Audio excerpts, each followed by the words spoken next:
There's a photograph that shouldn't exist. Three boys standing in front of a barn in 1953. Their eyes hollow, their mouths closed tight. The oldest boy's hand rests on the youngest's shoulder, but if you look closely, really closely, his fingers are digging in, not protective, possessive.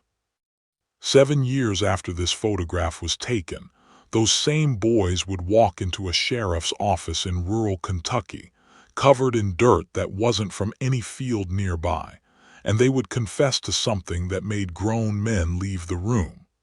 The transcript of that confession was sealed by court order. The town agreed, collectively and without vote, to never speak the names Buckner again. But silence doesn't erase truth. It just buries it, and what's buried has a way of surfacing when you least expect it. Hello everyone. Before we start, make sure to like and subscribe to the channel and leave a comment with where you're from and what time you're watching. That way, YouTube will keep showing you stories just like this one. This is the story of the Buckner Boys, 3 brothers who disappeared from public record in 1960. Only to reappear decades later in whispered conversations and therapy sessions across 2 states. This is not folklore. This is not legend. This is documented history that was deliberately hidden, filed away in county archives under names that were changed, in records that were sealed, in memories that were buried so deep that even the people who lived through it convinced themselves it never happened. But it did happen, and what those boys confessed in that sheriff's office in 1960 reveals something about the American family, about silence, about inherited violence, that we are still not ready to confront. The truth is worse than you think, and it starts, as these stories always do, in a house that looked normal from the outside. The Buckner family arrived in Harlan County, Kentucky in 1946. Just after the war ended, Thomas Buckner, the father, had served in the Pacific Theater. He came home with medals and a silence that his wife, Margaret, learned not to disturb. They bought a farmhouse on 18 acres, far enough from town that neighbors were a concept more than a reality. Thomas worked at the coal company offices. Margaret kept house, and the boys, Thomas Jr., William, and Robert, aged 12, 9, and 6 when they arrived, were expected to be seen at church on Sunday and invisible the rest of the week. From the outside, they were the American dream, rebuilding itself after the war. But there are details in the county records, small things that only make sense when you know how the story ends. The boys were enrolled in school 3 separate times over 4 years, each time withdrawn after a few months with vague explanations about illness or family need. A neighbor, Mrs. Cordelia Hatch, reported to the local minister in 1950 that she heard screaming from the Buckner property at night. But when the minister visited, Thomas Buckner invited him in for coffee, showed him the boys doing their chores, and the minister left satisfied. Mrs. Hatch never reported anything again. The town doctor, whose name was redacted from later records, noted in his private journal, discovered after his death in 1983 that he had treated the Buckner boys for injuries on at least 6 occasions between 1948 and 1952. He described the injuries as inconsistent with the explanations given. He never filed a report. This was the era when family matters stayed family matters. When a man's home was his castle, and what happened behind closed doors was protected by a silence that entire communities upheld as if it were scripture. The Buckner house had thick walls and a cellar that Thomas had dug deeper himself during the first year they lived there. He told the one hired hand who helped him that he needed storage for preserves and potatoes, but the cellar had a door that locked from the outside and it had no windows. And later, when investigators finally entered it in 1960, they would find marks on the walls that were not made by tools. The house stood on a hill, visible from the road, white paint, and a front porch with rocking chairs that were never used. Margaret Buckner was seen in town occasionally buying fabric and flour, always alone, always hurrying. She died in 1958 officially from pneumonia, though the attending physician noted privately that she weighed 87 pounds and had bruises in various stages of healing across her arms and ribs. She was buried in the town cemetery with a small service. The boys were not present. After Margaret Buckner died, the boys disappeared from public view entirely. Not officially. They weren't reported missing. There was no search party, no investigation, no concern. They simply stopped existing in the communal memory of Harlan County. The school had no record of them past 1952. The church had no record of attendance. Even the census taker in 1959 noted the Buckner property as occupied by one adult male. No children listed. Thomas Buckner continued to work, continued to be seen in town, continued to live in that house on the hill, and no one asked where his sons had gone. This is the part of the story that makes you understand how disappearance works in plain sight. It's not dramatic. It's not sudden. It's a slow erasure, a gradual agreement among people who don't want to see what they're looking at. The boys had been isolated for so long that their absence created no void. There were no friends asking about them, no teachers filing truancy reports, no relatives visiting for holidays. The Buckner boys had been ghosts long before they vanished. And ghosts don't leave missing person reports, but they were still alive, and they were still in that house. What was happening to them during those years between 1958 and 1960 is something we can only reconstruct from their later testimony and from the physical evidence that was documented when authorities finally entered the property. The cellar had been divided into sections. There were chains mounted to the wall, old but still functional. There were journals written in Thomas J.R.'s handwriting, documenting a schedule, a set of rules, a system that had been imposed and then internalized. The journals described lessons, punishments, tests of loyalty and obedience. They described a father who had convinced his sons that the outside world had ended, that they were the last family on earth, and that survival depended on absolute submission to his authority. This wasn't accidental isolation. This was deliberate psychological architecture built day by day, year by year, until the boys no longer remembered what freedom felt like. There were neighbors who drove past that house every day. There were delivery men who dropped packages on the porch. There were utility workers who read the meters, and not one of them saw anything wrong because they had trained themselves not to look. In 1959, a traveling salesman knocked on the door and later told his wife he heard someone crying inside. But when Thomas Buckner answered, smiling and polite, the salesman sold him a set of encyclopedias and drove away. The crying stopped mattering the moment the door closed. That's how it works. That's how it always works. You hear something, you see something, and then you decide it's none of your business and you move on. And you sleep fine that night because you've convinced yourself that what you didn't investigate couldn't have been real. On the morning of March 14, 1960, Thomas Buckner left for work as he did every weekday. He locked the front door. He locked the cellar door. He drove his truck down the hill and into town. But that morning, something was different. Thomas Jr., now 26 years old, had been working on the cellar lock for 3 months using a nail he'd found in the floorboards, scraping away at the mechanism a fraction of an inch each day while his father slept. The lock gave way at 9:47 in the morning. We know the exact time because Thomas Jr. had been keeping count of the hours, the days, the years in marks scratched into the wall beside his mattress. 712 days since their mother died. 2,631 days since they'd last been outside together. The three brothers walked out of that cellar and up the stairs and out the front door, and they stood on the porch for 11 minutes without moving. This detail comes from a farmer named Eugene Travers, who happened to be fixing fence on the adjacent property and saw them. He described them later as looking like prisoners of war, gaunt and pale, and blinking in the sunlight as if they'd forgotten what it felt like.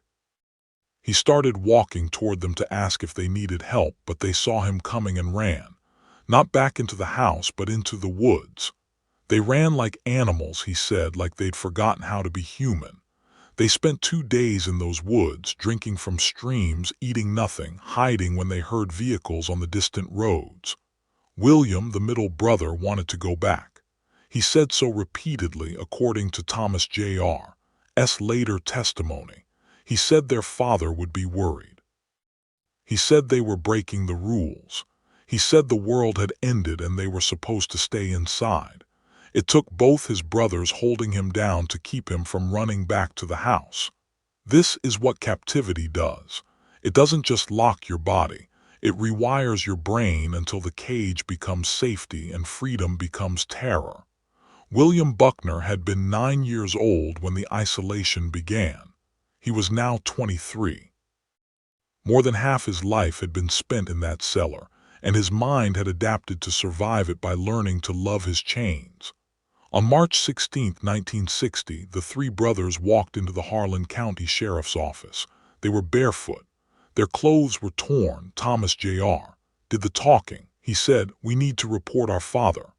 The deputy on duty, a man named Frank Hollister, later stated that he initially thought they were drifters or vagrants. He asked them where they'd come from. Thomas Jr. said, "The Buckner house on Old Mill Road. We've been there the whole time." Deputy Hollister knew that house. He knew Thomas Buckner. He'd gone to school with him, and he knew Thomas had sons, though he couldn't have told you when he'd last seen them. The deputy asked the obvious question. "The whole time," Thomas Jr. nodded, "the whole time." Then he said, "We need to tell someone what he did." And Deputy Hollister, to his credit and his eternal psychological burden, listened. The confession took 11 hours. It was recorded on a reel-to-reel tape machine, and that tape still exists in a sealed evidence box in Kentucky State Archives, accessible only by court order. But the transcript was leaked in 1997 by a retired court clerk, and portions of it have circulated in true crime circles ever since. What the Buckner boys described in that room was not a single crime. It was an entire system of abuse refined over years, designed to break them down and rebuild them as extensions of their father's will. Thomas Jr. spoke in a monotone voice. According to Deputy Hollister's notes, he recited the rules they had lived by. Rule 1, father's word is law. Rule 2, obedience is survival. Rule 3, the outside world is poison. Rule 4, family is everything. There were 37 rules in total, and Thomas Jr. recited them all from memory.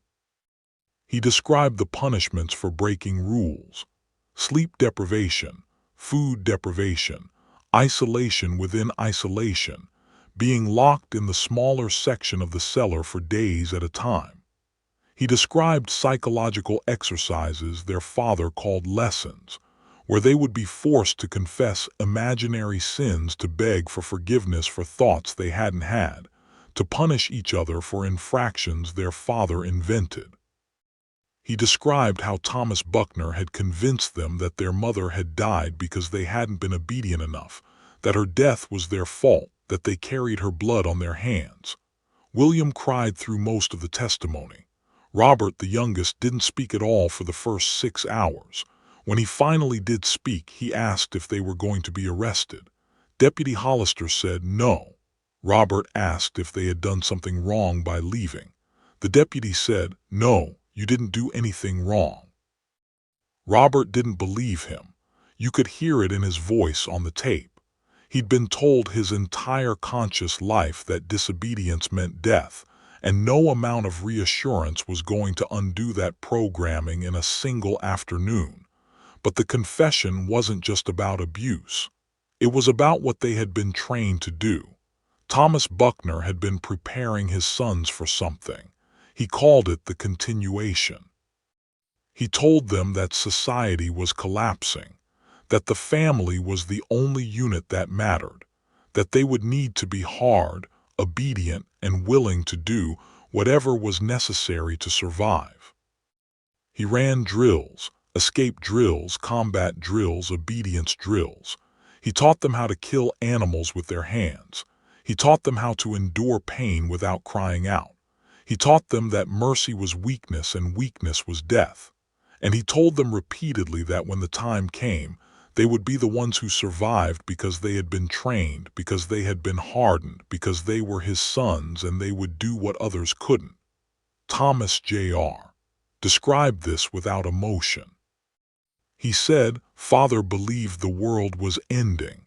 He was preparing us to inherit what was left. If you're still watching, you're already braver than most. Tell us in the comments what would you have done if this was your bloodline." The sheriff arrived during hour 7 of the confession. He listened to the tape. He sent deputies to the Buckner house. Thomas Buckner was arrested at his workplace without incident. He declined to make a statement. The deputies who searched the house found everything the boys had described: the cellar, the chains, the journals. They also found something the boys hadn't mentioned because they didn't know it existed. In a locked trunk in Thomas Buckner's bedroom, there were photographs, dozens of them. Photographs of the boys at different ages, bound and bruised and staring at the camera with empty eyes. Photographs that had been staged, deliberately composed, as if their suffering was being documented for some future purpose. And beneath the photographs there were letters. Letters to no one written by Thomas Buckner explaining his philosophy, his system, his vision for a world where only the strong survived and obedience was the highest virtue. The letters read like a manifesto. They read like a religion. And they made it clear that what happened in that house was not the result of a man losing control. It was the result of a man executing a plan. Thomas Buckner's trial began in November of 1960 and lasted 3 weeks. The courtroom was closed to the public after the first day when spectators became so disturbed by the testimony that 2 people had to be escorted out for disrupting proceedings. The prosecution presented the physical evidence: the journals, the photographs, the testimony of the 3 brothers. The defense argued that Thomas Buckner was a veteran suffering from undiagnosed mental illness, that the war had broken something in him, and that he believed he was protecting his sons from a threat that only he could see. The jury deliberated for 4 hours. They found him guilty on multiple counts of unlawful imprisonment, child abuse, and assault. He was sentenced to 30 years in the state penitentiary. He showed no emotion when the verdict was read. He looked at his sons once, a long stare that made Thomas Jr. look away. Then he was led out of the courtroom, and that was the last time the brothers saw their father.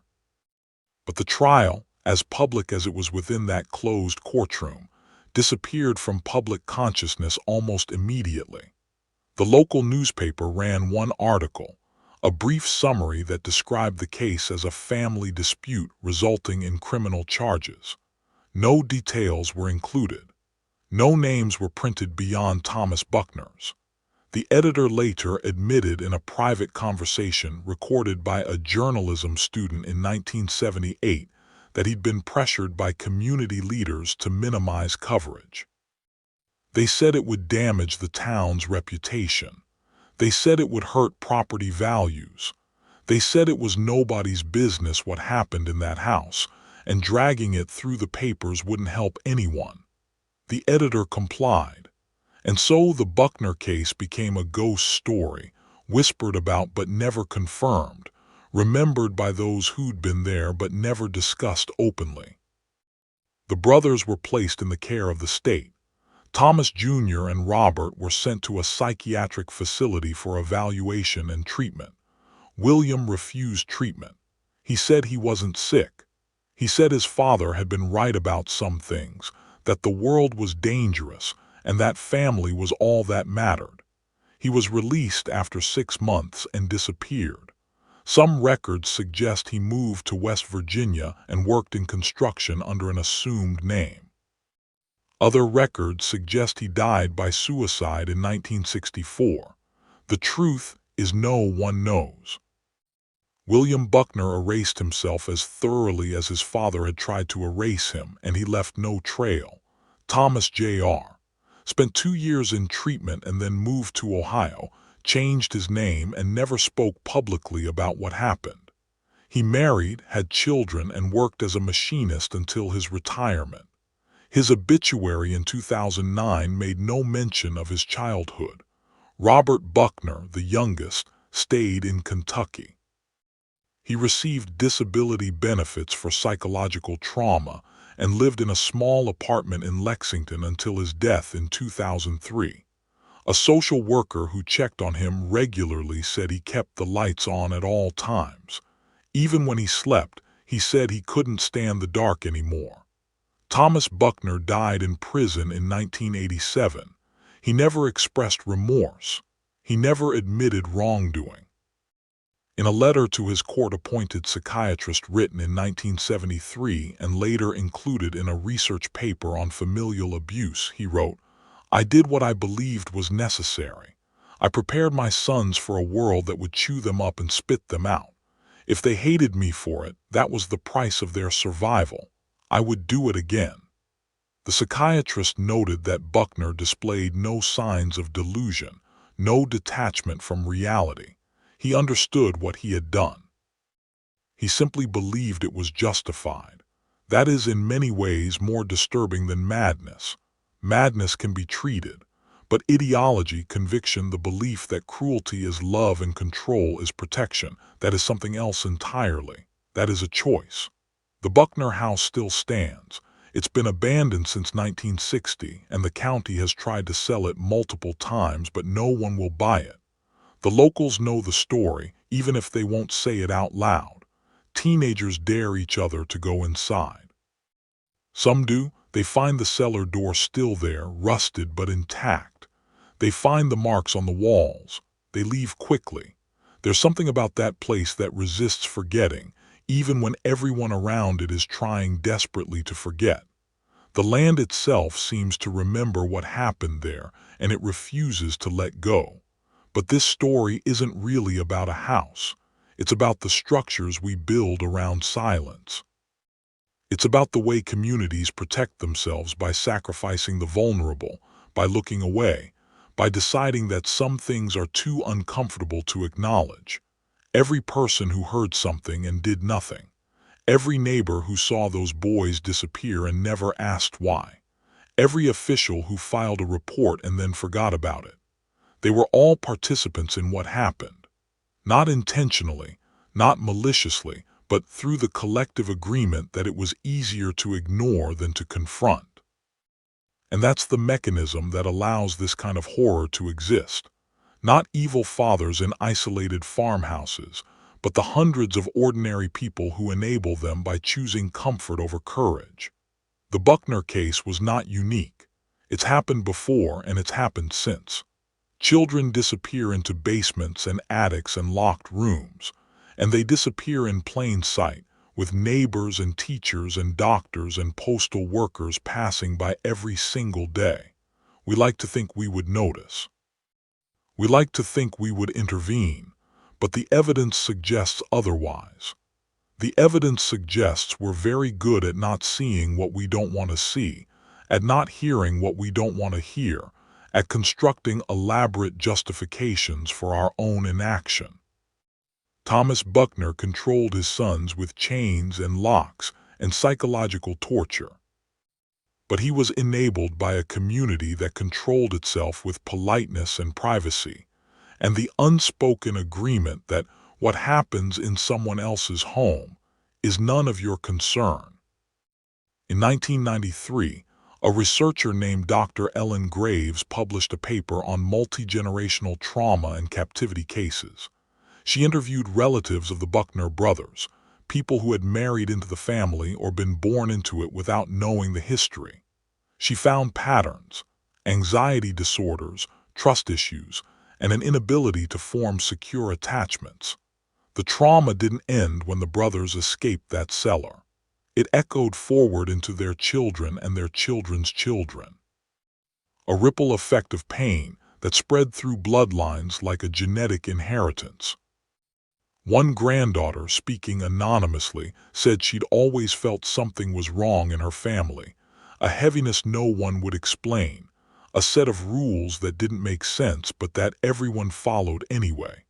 When she finally learned the truth about her grandfather, she said it was like a curse lifting and descending at the same time.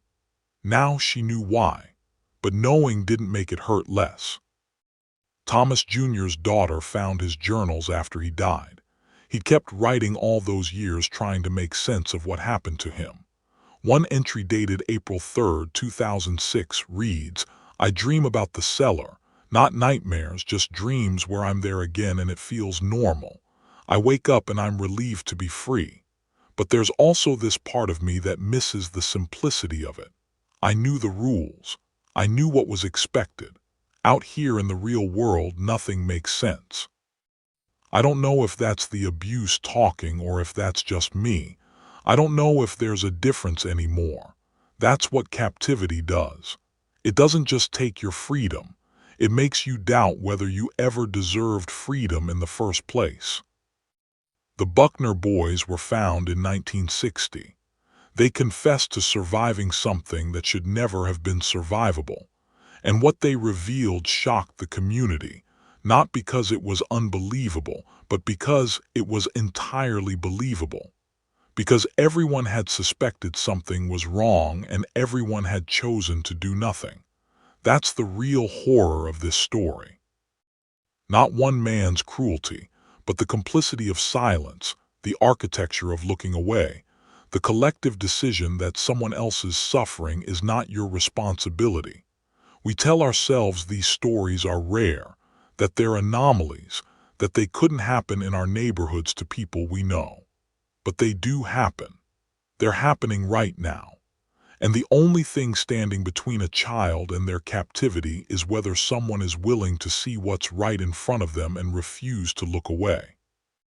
The Buckner Boys survived, but survival is not the same as healing, and the community that failed them never really reckoned with its role in their suffering. The house still stands, the story still whispers, and somewhere in another town, in another family, behind another closed door, it's happening again. The question is not whether you believe this story. The question is what you'll do when you hear the crying behind a door, when you see the child who's too quiet, when you notice the absence that no one else is talking about. The question is whether you'll be the one who looks away or the one who refuses to. If this story disturbed you, if it made you feel something you can't quite name, then it did what it was supposed to do. Remember the Buckner Boys. Remember what silence costs. And remember that the most ordinary evil is the kind we permit by doing nothing.